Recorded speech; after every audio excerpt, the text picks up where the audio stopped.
بسم الله الرحمن الرحيم لا حول ولا قوة إلا بالله العلي العظيم الحمد لله رب العالمين صلى الله على سيدنا محمد وآل الطيبين الطاهرين اللهم صل على محمد وآل محمد لا سيما بقية الله في الأرضين أجل الله تعالى فرجه الشريف اللهم أخرجني من ظلمات الوهم وأكرمني بنور الفهم اللهم افتح علينا أبواب رحمتك وانشر علينا خزائن علومك برحمتك يا أرحم الراحمين. We've been studying different theories about morality, what makes an action a virtuous action, and then we started talking about different aspects of Islamic theory of ethics. The last point was that in Islamic theory of ethics, both actions and qualities are important. Relatively, which means generally, in most of the cases, qualities are more important than actions. Because qualities are part of your personality. Actions are accidental to you. They are not identical with you. Although every action is important, but they are not the same as your reality. Then we said that there are exceptions. There are cases that one action can be so crucial that the action can change your destiny, even one action, or even destiny of a nation, or even sometimes it can change the course of history. So we should never underestimate actions, but we should not be satisfied with good actions. This is the conclusion for this section. Okay? Never underestimate any single action. Even when I say action, doesn't need to be something you do it outside. Even your thought, your ideas, your memories, your intentions, these are also actions. Okay, so even if you can make a good intention, this is good. Even if you can make a, good idea in your mind, develop an idea in your mind, it's good. Contemplation is good. Or physical action. So never underestimate any action. So be very careful about not doing even single bad action, and be careful not to lose the opportunity for doing one extra good action. But your main investment should be made on developing virtues, the qualities of the soul. Or if, God forbids, we have bad qualities, and I am sure we have many bad qualities, to remove them. So to remove bad qualities, to acquire good qualities. And if you have, inshallah, many good qualities, to safeguard them. Because you can be a very good person, but over time you can change. You can be a person who is not greedy, but over time you become very greedy. Especially the youths have to be very careful, because the youths normally don't have that many bad qualities. They might have bad actions, but not very bad qualities. But if they grow up and ignore care, self-monitoring, then they develop very bad qualities.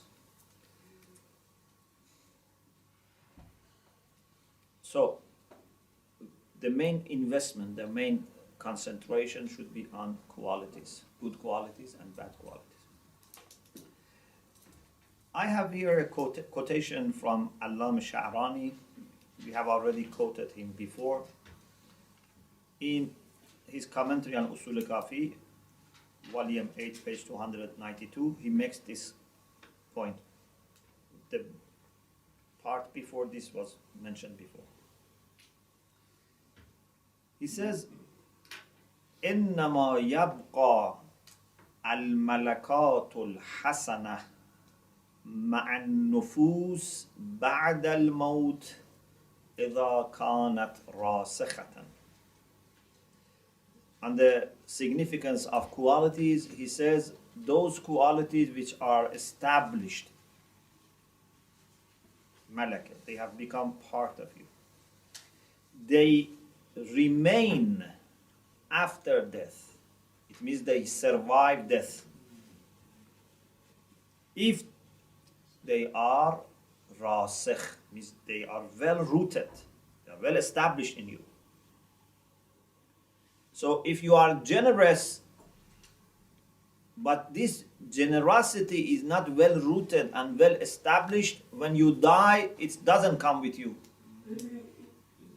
So you cannot benefit from it in the hereafter. If you are resurrected as a generous person, it will help.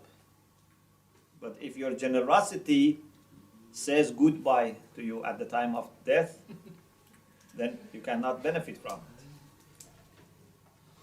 إنما يبقى الملكات الحسنة مع النفوس بعد الموت إذا كانت راسخة, if they are established. فمن عمل حسنا أو يظهر فضيلة من الفضائل وقتا وأعرض عنها في سائر أوقاته. If someone does a good action or exhibits a virtue وقتا, in some time, وأعرض عنها في سائر أوقاته, but in other times he doesn't have that virtue, لم ينفعه شيء. It's not going to benefit him. This doesn't mean that your good actions are not counted. It means that they are not beneficial in safeguarding you from punishment on the day of judgment. Because maybe sometime, we should discuss this point, that there are qualities that if someone has, he would not be punished.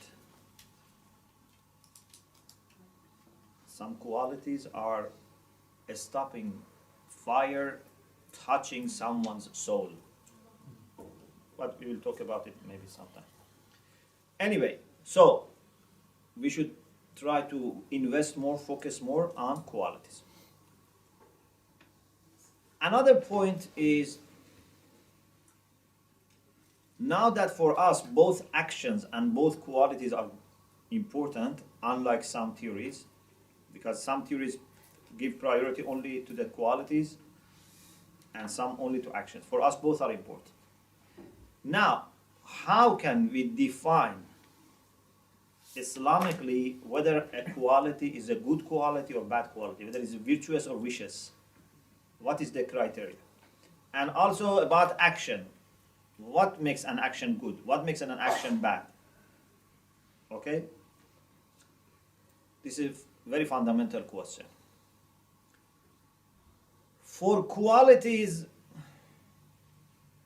we can follow different ways, different avenues. Most of the people, most of the scholars, when they want to define whether a quality is good or not, they try to justify their position by referring to the results. For example, if someone asks you, is generosity good or bad?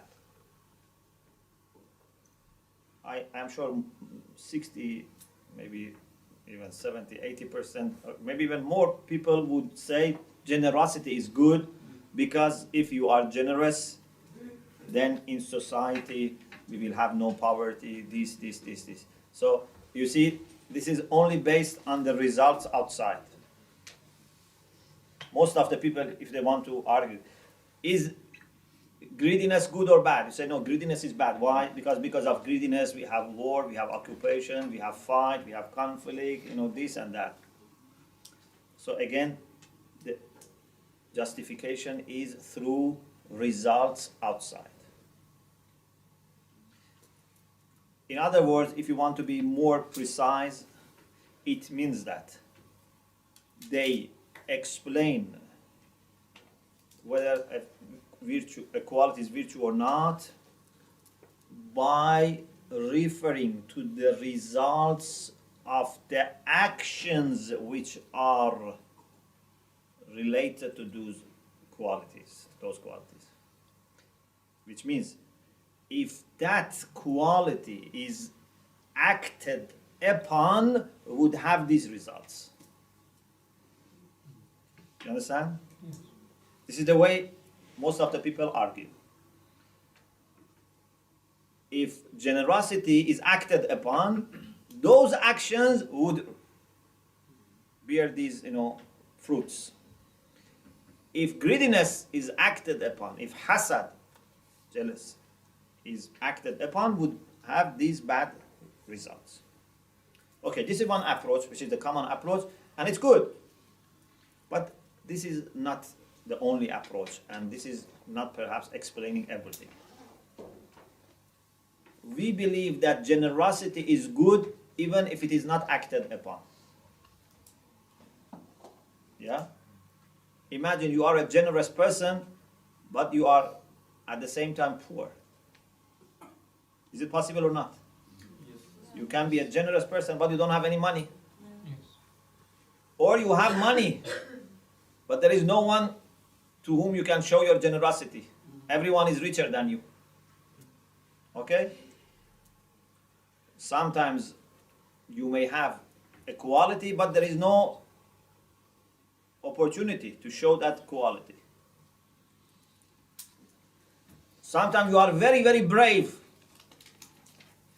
but there is no need to show your bravery.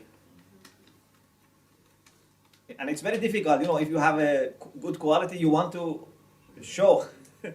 If someone is very, for example, very brave and very, strong, sometimes he looks for fights. Because that is where he can show that he is, brave and strong. It's very difficult for them. But some people know, actually, they can hide their good qualities. Anyway, there might be many cases in which you have a quality and that quality is not implemented. So you cannot look at the actions. So the first approach says, we suppose if generosity is acted upon, would have these results. So generosity is good. Greediness, maybe a person is greedy, but he's not showing that, or he's controlled. Maybe a person is very arrogant, but alhamdulillah, he doesn't have any power. Yeah? Many people, they could be as harmful as Hitler and Saddam, but they were just lucky that they didn't have the means and opportunity. Yeah? If they had the opportunity, they could be worse than Hitler. So, they say, if this virtue or this vice, this vicious quality, if they were implemented, they would have these good or bad results. But we say, still it's better to find a way to examine the qualities directly. So I am suggesting a second way. Of course, this is mentioned also maybe by some other people, but this is not very common. We say that it's better to consider human soul and see what would make that soul a better soul, or in other words, what make that soul more human. Then that is a virtue. And what makes us not developed in our humanity or takes us away from our humanity, then that is a bad quality, even if it is not acted upon. Okay? You remember once we had this discussion about what is the meaning of human, what makes something human. We talked about the last differentia and, those things which are exclusive to humanity. We said those are the things which count. You remember? I gave you the example of apple tree, example of buying a book, and we said, although maybe they offer you something which is 90% the same, but for you that 10% which is exclusive, which is distinctive, is important. And we said, although human beings share a lot with animals, even with plants, and with non-living beings, but what makes a human being? A human being is not those 90% or whatever percent it is that we share. What makes us human is those things that we differ. Yeah? Is it clear?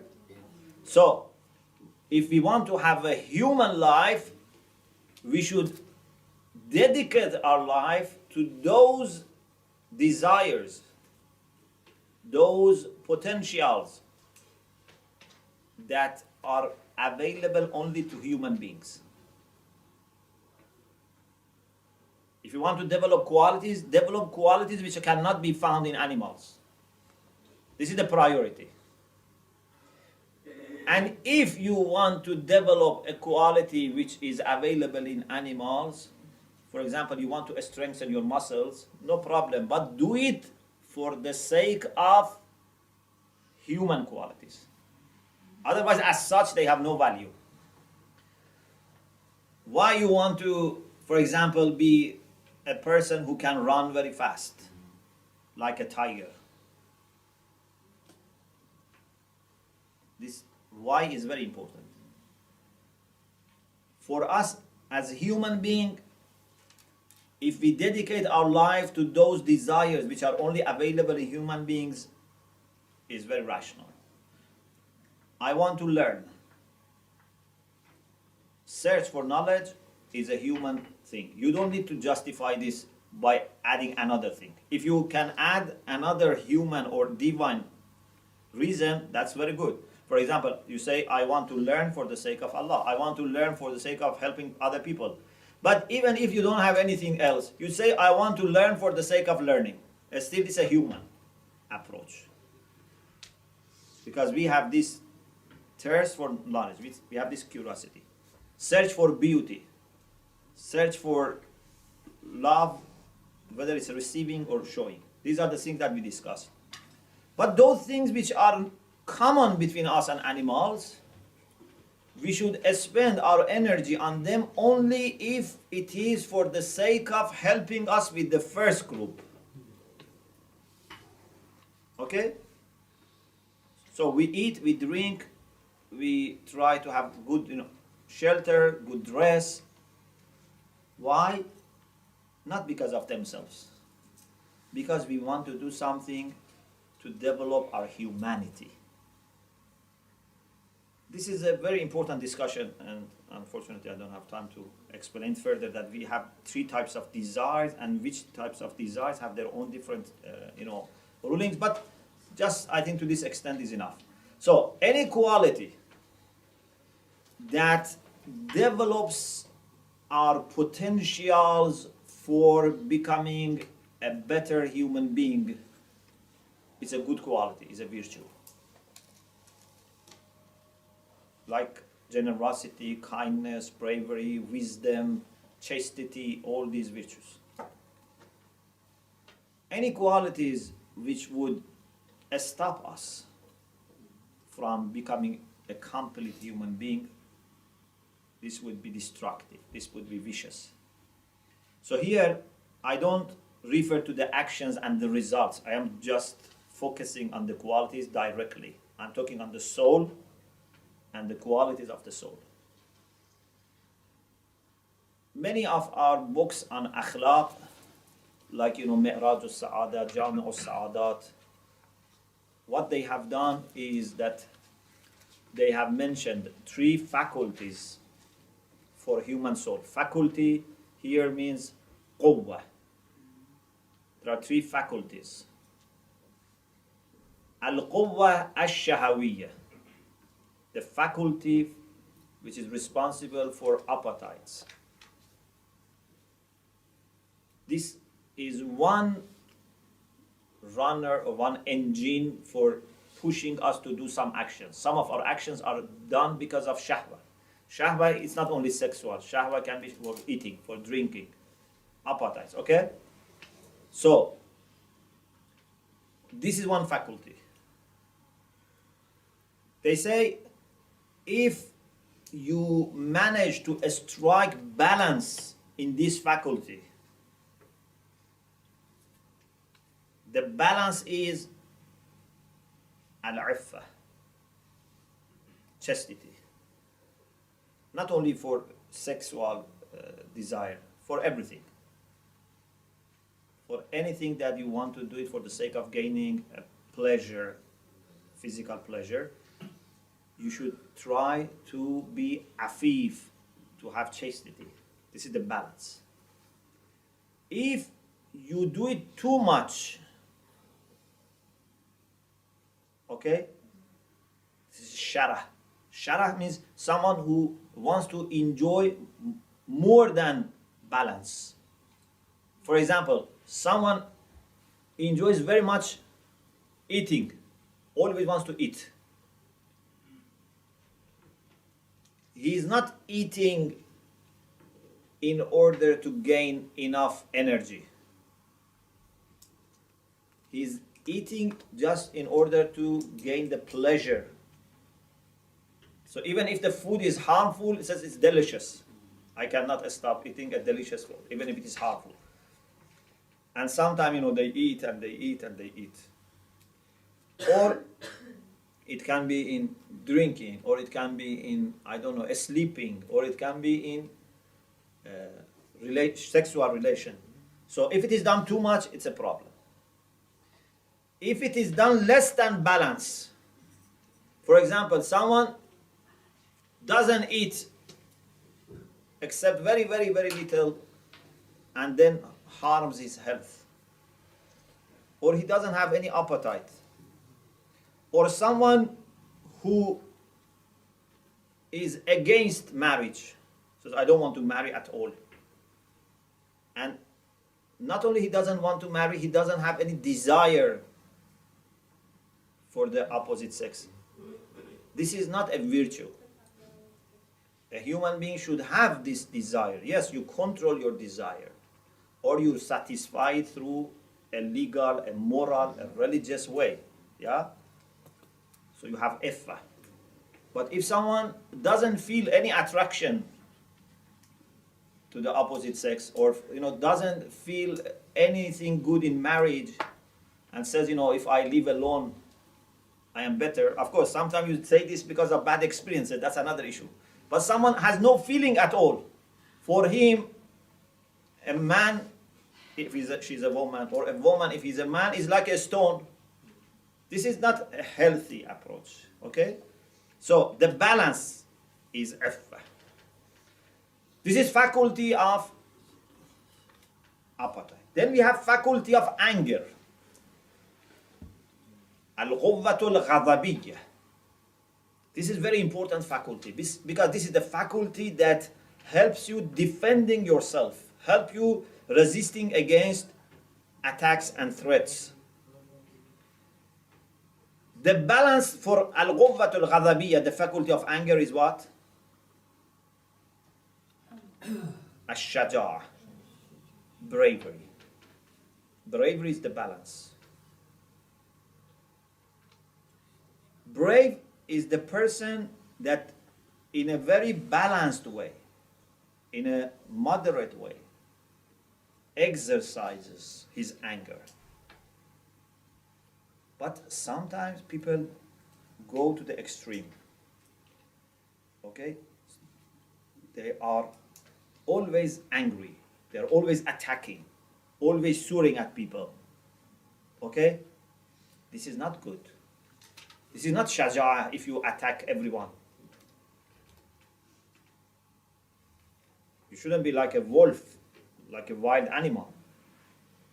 A brave person is the one that knows when to exercise his bravery. You have to be a brave person, but sometimes be beaten up and do nothing. Yeah? But it's very difficult. If you are a brave person and then remain, silent or do nothing, it's very difficult. Sometimes, for example, when we look at the life of Imam Ali alayhi salam, we are very impressed by his bravery during the battles. In, Badr, Uhud, Khandaq, all these battles. Which, of course, is true. He was very brave. But the way Imam Ali reacted after the demise of the Prophet shows more control over the self than those braveries during the battles. That's much more difficult to be such a brave person who is the first Muslim, who is, son-in-law of the Prophet, the cousin of the Prophet, the legitimate successor of the Prophet, but for the sake of Islam, you remain silent. This is much more difficult and needs much more strength than the first. Although the first is great, but I'm saying this is even greater. So, the brave is the one who is balanced. Sometimes people go to extreme, they do it too much.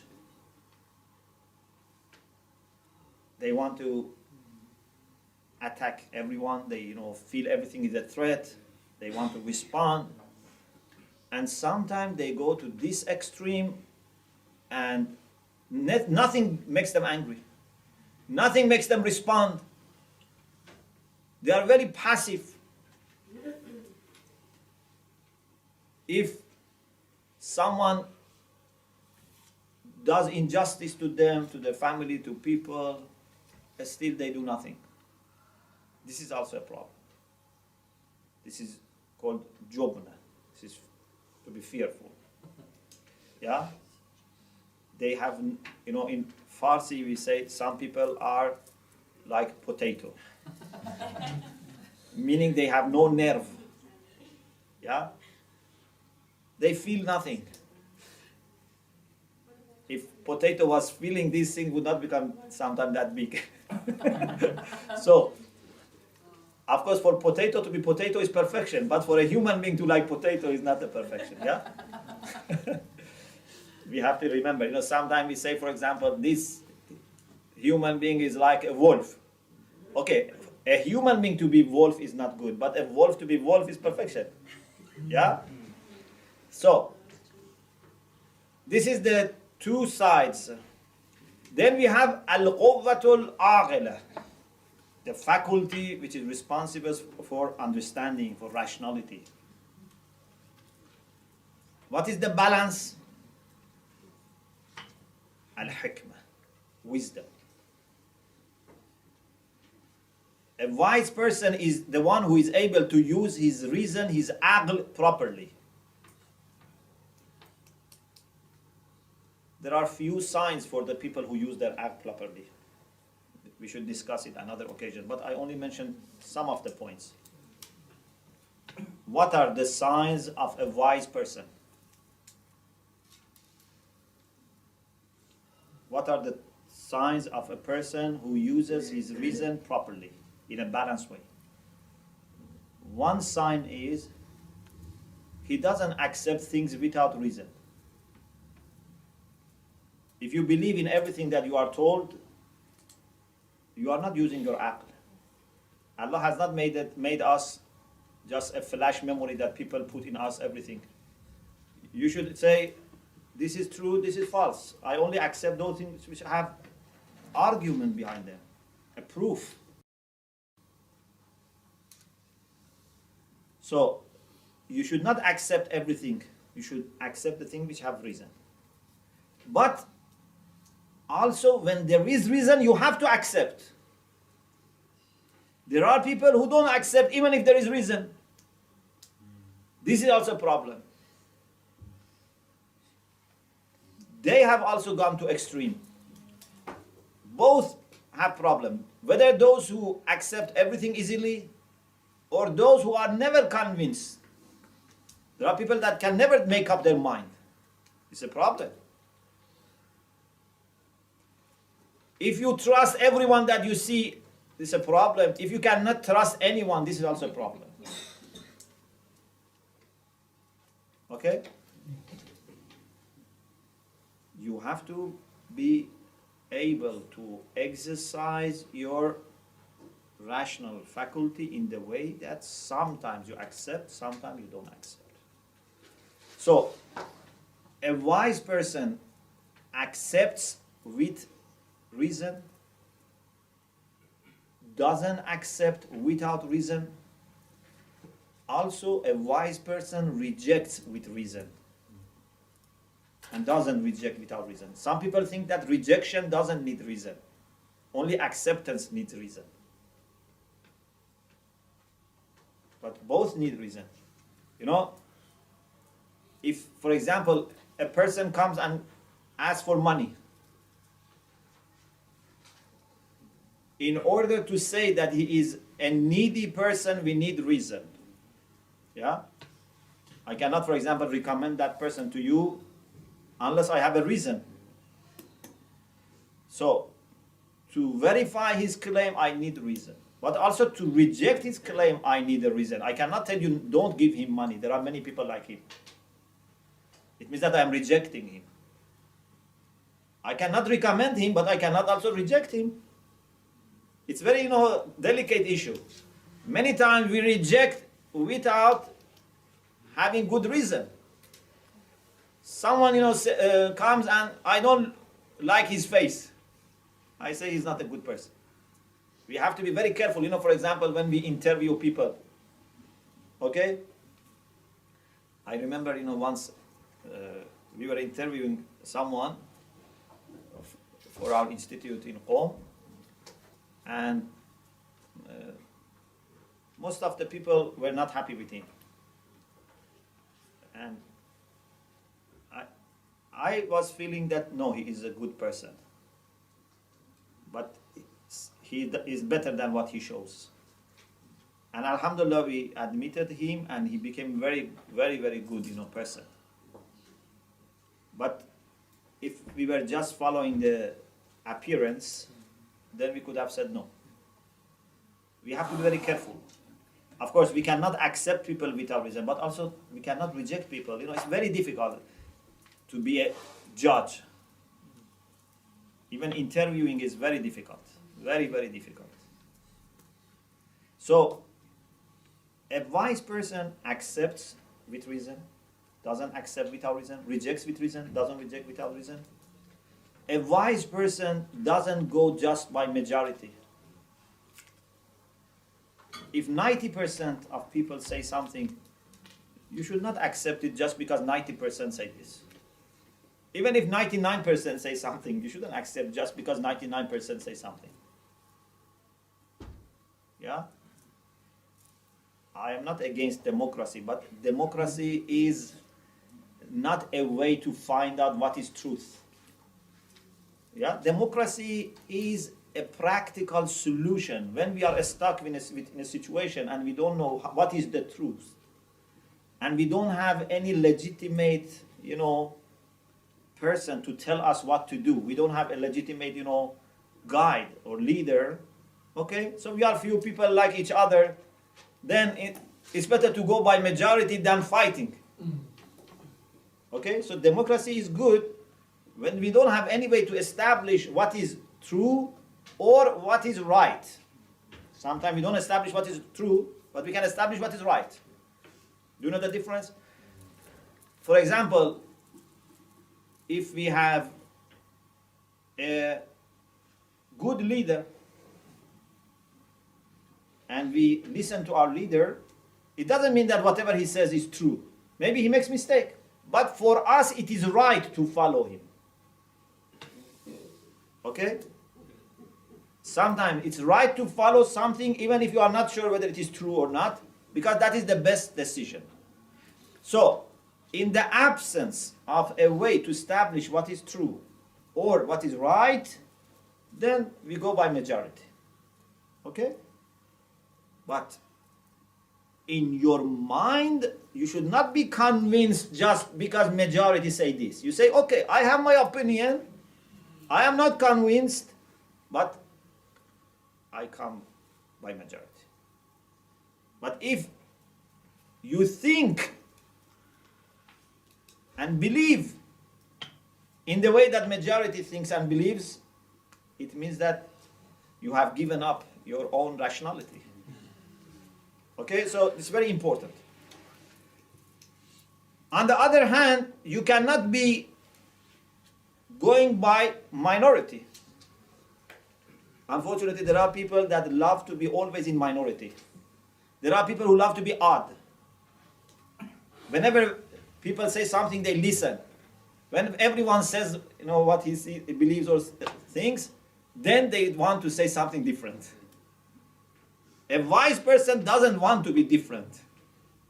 You understand? Both is problem. I don't want to think like majority. I want to have my own independence. But at the same time, I don't want to disagree. You understand? You have to be very careful. I want us to follow the truth. If majority says something which is right, I accept. If they say something that I am not convinced, okay, I don't fight with them. I say, I'm not convinced. I wish I was thinking like you. I don't have any problem to be like you. I don't want to be different, but this is the way I think. So this is also very important. I don't know if you have seen people like this, that they want to be always different. Yeah? Another also sign of a wise person is that they are not against old things just because they are old. There are people that they think only new things are better. They are biased against the things which have history, against the things which have a tradition behind them. Unfortunately, this is in the mind of many people. Always they want something new. Let's go to a new, for example, a speaker. Let's go to a new majlis. Let's listen new things. This is not necessarily the sign of being a good thing, a better thing. One of the things that the prophets used to be told was, what you say is a repetition of what previous nations have said. In ḥadā illā asatirul awwalin. We want new things. All the prophets have said, there is one God. We want someone who says there is no God. We want something new. Yeah? Everyone has said, you cannot shake hands with a woman or a man who is na mahram. We want something new. Someone says it's okay. How much we should hear all things? We want something new.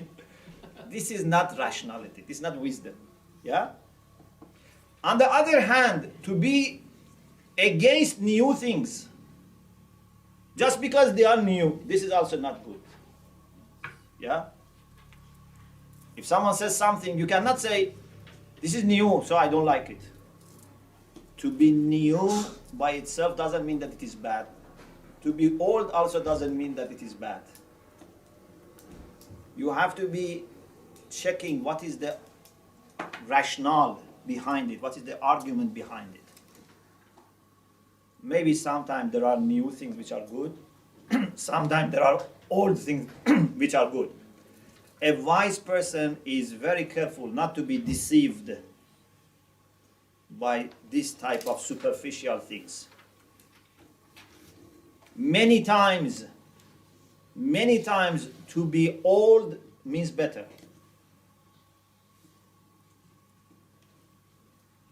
Many times, not always. For example, if there is a fatwa, okay?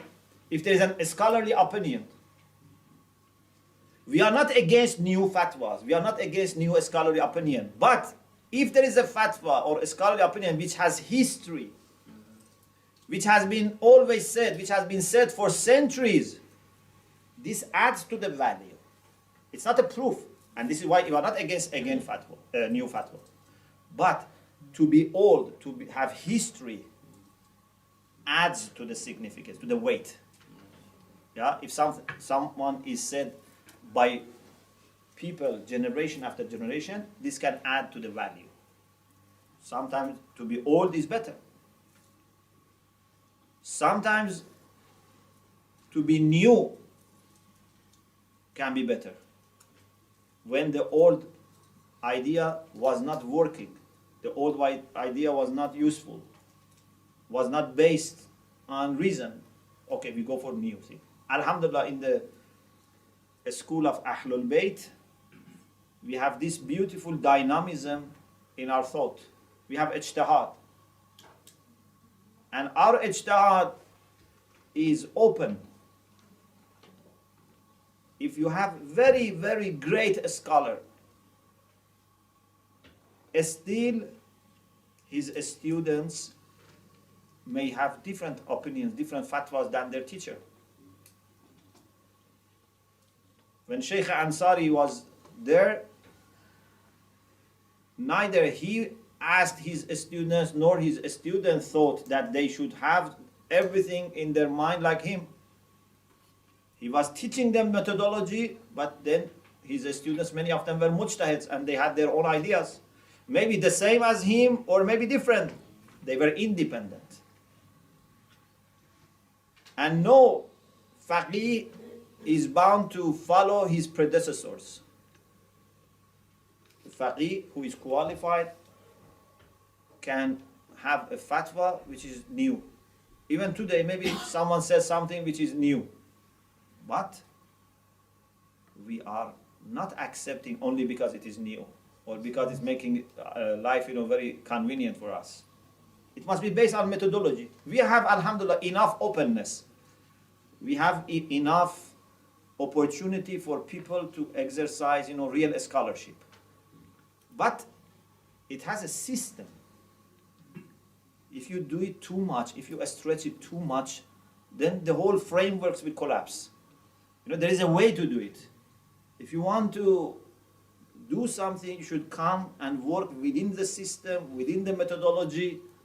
You cannot stay outside and from outside force, fuqaha to change their view. And if they don't change their view, then you ask people not to do taqlid. This is not the way it works. There is enough openness and dynamism, but it has its system.